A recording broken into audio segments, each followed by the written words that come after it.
नहमदुहु व नसल्ली अला रसूलिहिल करीम औज़ु बिल्लाहि मिनश शैतानिर रजीम बिस्मिल्लाहिर रहमानिर रहीम। दोस्तों, 23वें पारे के रुबा अव्वल का तर्जुमा हाज़िर खिदमत है। और मैं क्यों उस ज़ात की प्रस्तश ना करूं जिसने मुझे पैदा किया और उसी की तरफ लौट कर जाना है। क्या मैं उसको छोड़कर औरों को मबूद बनाऊं कि अगर रहमान मुझे नुकसान पहुंचाना चाहे तो उनकी सिफारिश मुझे कुछ भी फ़ायदा ना दे सके और ना वो मुझे छुड़ा ही सके। तब तो मैं खुली गुमराही में पड़ गया। मैं तो तुम्हारे परवरदिगार पर ईमान लाया हूँ, सो मेरी बात सुन रखो। हुक्म हुआ कि बेश्त में दाखिल हो जा। बोला, काश मेरी कौम को पता चल जाए कि मेरे रब ने मुझे बख्श दिया और मुझे इज़्ज़त वालों में शामिल किया, और हमने उसके बाद उसकी कौम पर कोई लश्कर नहीं उतारा, ना हम उतारने वाले थे। वो तो सिर्फ एक चंगाड़ थी, सो वो उससे नागहां बुझ कर रह गए। बंदों पर अफसोस कि जब उनके पास कोई पैगंबर आता तो वो उससे तमस्खुर ज़रूर करते। क्या उन्होंने नहीं देखा कि हमने इनसे पहले बहुत से लोगों को हलाक कर दिया था। अब वो उनकी तरफ लौट कर नहीं आएंगे और सब के सब हमारे रूबरू हाजिर किए जाएंगे। और एक निशानी उनके लिए ज़मीन मुर्दा है कि हमने उसको ज़िंदा किया और उसमें से अनाज उगाया, फिर ये उसमें से खाते हैं। और उसमें खजूरों और अंगूरों के बाग पैदा किए और उसमें चश्मे जारी कर दिए ताकि ये उन बागों के फल खाएं। और उनके हाथों ने तो उनको नहीं बनाया, तो फिर क्या ये शुक्र नहीं करते। वो ज़ात पाक है जिसने ज़मीन की नबातात के और ख़ुद उनके और जिन चीज़ों की उनको ख़बर नहीं सब के जोड़े बनाए। और एक निशानी उनके लिए रात है कि उस पर से हम दिन को खींच लेते हैं तो उसी वक्त उन पर अंधेरा छा जाता है और सूरज अपने मुकर्रर रास्ते पर चलता रहता है। ये उस गालिब दाना का मुकर्रर किया हुआ अंदाज़ा है। और चाँद की भी हमने मंजिलें मुकर्रर कर दी, यहाँ तक कि घटते घटते खजूर की पुरानी शाख की तरह हो जाता है। ना तो सूरज ही से ये हो सकता है कि चाँद को जा पकड़े, और ना रात ही दिन से पहले आ सकती है, और सब अपने अपने मदार में तैर रहे हैं। ये और एक निशानी उनके लिए ये है कि हमने उनकी औलाद को भरी हुई कश्ती में सवार किया और उनके लिए वैसी ही और चीज़ें पैदा की जिन पर ये सवार होते हैं। और अगर हम चाहें तो उनको गर्क कर दें, फिर ना तो उनका कोई फरियाद रस हो और ना उनको रहाई मिले। मगर ये हमारी रहमत और एक मुद्दत तक के फ़ायदे हैं। और जब उनसे कहा जाता है कि जो तुम्हारे आगे और जो तुम्हारे पीछे है उससे डरो ताकि तुम पर रहम किया जाए, और उनके पास उनके परवरदिगार की तरफ से कोई निशानी नहीं आती मगर उससे मुंह फेर लेते हैं। और जब उनसे कहा जाता है कि जो रिज़्क़ अल्लाह ने तुमको दिया है उसमें से खर्च करो, तो काफिर मोमिनों के मुतल्लिक़ कहते हैं कि भला हम इन लोगों को खाना खिलाएं जिनको अगर अल्लाह चाहता तो खुद खिला देता। तुम तो खुली गुमराही में हो। और कहते हैं अगर तुम सच कहते हो तो बताओ ये वादा कब पूरा होगा। ये तो एक चंगाड़ ही के मुंतज़िर हैं जो उनको इस हाल में कि बाहम झगड़ रहे होंगे आ पकड़ेगी। फिर ना तो ये वसीयत ही कर सकेंगे और ना अपने घर वालों में वापस जा सकेंगे। और जिस वक्त सूर फूंका जाएगा ये कब्रों से निकल कर अपने परवरदिगार की तरफ दौड़ पड़ेंगे। कहेंगे, हाय बर्बादी, हमें हमारी ख्वाबगाहों से किसने जगा उठाया। ये वही तो है जिसका रहमान ने वादा किया था और पैगम्बरों ने सच कहा था। वो तो सिर्फ एक ज़ोर की आवाज़ होगी कि सब के सब हमारे रूबरू आ हाज़िर होंगे। फिर उस रोज़ किसी शख्स पर कुछ भी जुल्म नहीं किया जाएगा और तुमको बदला वैसा ही मिलेगा जैसे तुम काम करते थे। अहले जन्नत उस रोज़ ऐशो निशात के मशगले में खुश होंगे, वो भी और उनकी बीवियां भी सायों में तख्तों पर तकिए लगाए बैठे होंगे। वहाँ उनके लिए मेवे होंगे और जो वो मंगवाएंगे उनको मिलेगा। उनको परवरदिगार मेहरबान की तरफ से सलाम कहा जाएगा और वो फरमाएगा कि गुनाहगारों तुम आज अलग हो जाओ। ए आदम की औलाद, क्या मैंने तुमको कह नहीं दिया था कि शैतान को ना पूजना, वो तुम्हारा खुला दुश्मन है, और ये कि मेरी ही इबादत करना यही सीधा रास्ता है। और उसने तुम में से बहुत सी खलकत को गुमराह कर दिया था, तो क्या तुम समझते नहीं थे।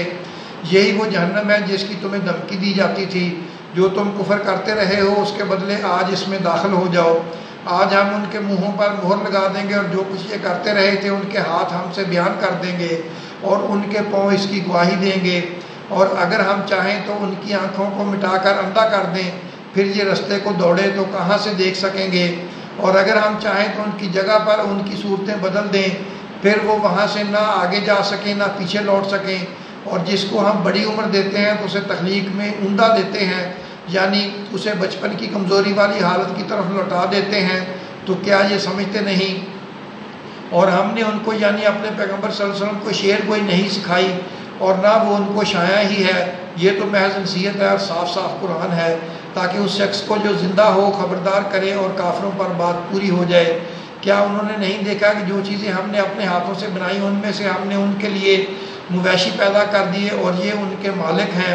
اور ان کو ان کے قابو میں کر دیا تو کوئی تو ان میں سے ان کی سواری ہے اور کسی کو یہ کھاتے ہیں اور ان میں ان کے لیے اور فائدے اور پینے کی چیزیں ہیں، تو کیا یہ شکر نہیں کرتے؟ اور انہوں نے اللہ کے سوا اور معبود بنا لیے ہیں کہ شاید ان سے ان کو مدد پہنچے، مگر وہ ان کی مدد کی ہرگز طاقت نہیں رکھتے اور وہ ان کی فوج بنا کر حاضر کیے جائیں گے۔ تو ان کی باتیں تمہیں غمناک نہ کر دیں، یہ جو کچھ چھپاتے ہیں جو کچھ ظاہر کرتے ہیں ہمیں سب معلوم ہے۔ کیا انسان نے نہیں دیکھا کہ ہم نے اس کو نطفے سے پیدا کیا، پھر وہ تڑاک پڑاک جھگڑنے لگا اور ہمارے بارے میں مثالیں بیان کرنے لگا اور اپنی پیدائش کو بھول گیا، کہنے لگا کہ جب ہڈیاں بسیدہ ہو جائیں گی تو ان کو کون زندہ کرے گا؟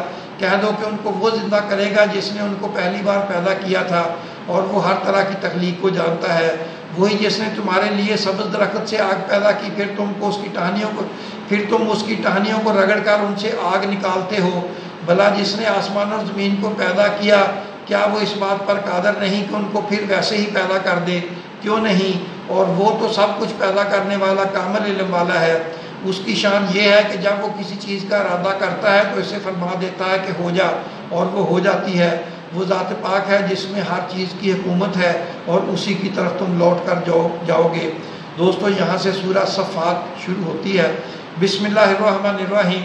قسم ہے اس سلیقے سے صف باندھنے والوں کی، پھر ڈانٹنے والوں کی جھڑک کر، پھر ذکر یعنی قرآن پڑھنے والوں کی غور کر کے کہ تمہارا معبود ایک ہی ہے جو آسمانوں اور زمین اور جو چیزیں ان میں ہیں سب کا مالک ہے، اور سورج کے طلوع ہونے کے مقامات کا بھی مالک ہے۔ بے شک ہم ہی نے آسمان دنیا کو ستاروں کی زینت سے سجایا اور ہر شیطان سرکش سے اس کی حفاظت کی کہ اوپر کی مجلس کی طرف کان نہ لگا سکیں، اور ہر طرف سے ان پر انگارے پھینکے جاتے ہیں، یعنی وہاں سے نکال دینے کو، اور ان کے لیے ہمیشہ کا عذاب ہے۔ ہاں جو کوئی فرشتوں کی کسی بات کو چوری سے جپٹ لینا چاہتا ہے تو جلتا ہوا انگارہ اس کے پیچھے لگ جاتا ہے۔ تو ان سے پوچھو کہ ان کا بنانا مشکل ہے یا جتنی خلقت ہم نے بنائی ہے اس کا، انہیں ہم نے چپکنے والے گارے سے بنایا ہے۔ ہاں تم تو تعجب کرتے ہو اور یہ مذاق اڑاتے ہیں، اور جب ان کو نصیحت کی جاتی ہے تو نصیحت قبول نہیں کرتے، اور جب کوئی نشانی دیکھتے ہیں تو ٹھٹھے کرتے ہیں اور کہتے ہیں کہ یہ تو کھلا جادو ہے۔ بھلا جب ہم مر گئے اور مٹی اور ہڈیاں ہو گئے تو کیا پھر اٹھائے جائیں گے؟ اور کیا ہمارے باپ دادا بھی جو پہلے ہو گزرے ہیں؟ کہہ دو کہ ہاں، اور تم لوگ ذلیل ہو گے۔ بس وہ تو ایک زور کی آواز ہوگی اور یہ اسی وقت دیکھنے لگیں گے اور کہیں گے کہ ہائے کم بختی، ہماری یہی جزا کا دن ہے۔ اور کہا جائے گا کہ ہاں وہی فیصلے کا دن جس کو تم جھوٹ سمجھتے تھے۔ فرشتوں کو حکم ہوگا کہ جو لوگ ظلم کرتے تھے ان کو اور ان کے ہم جنسوں کو اور جن کو وہ پوجا کرتے تھے سب کو جمع کر لو، یعنی جن کو اللہ کے سوا پوجا کرتے تھے، پھر ان کو جہنم کے رستے پر چلا دو۔ دوستو 23ویں پارے کے ربع اول کا خلاصہ سن لیں۔ اور جب ان سے کہا جاتا ہے کہ جو رزق اللہ نے تم کو دیا اس میں سے خرچ کرو، تو کافر مومنوں کے متعلق کہتے ہیں کہ بھلا ہم ان لوگوں کو کھانا کھلائیں جن کو اگر اللہ چاہتا تو خود کھلا دیتا، تو تم کھلی گمراہی میں ہو۔ قیامت کے دن اللہ فرمائے گا کہ اے آدم کی اولاد، میں نے تم کو کہہ نہیں دیا تھا کہ شیطان کو نہ پوجنا، وہ تمہارا کھلا دشمن ہے، اور یہ کہ میری ہی عبادت کرنا یہی سیدھا راستہ ہے۔ دوستو اپنا اور اپنے چینل کا خیال رکھیں۔ اللہ تمہاری بھی اور ہم سب کی کورونا سے اور سب بیماریوں سے حفاظت فرمائے۔ آمین۔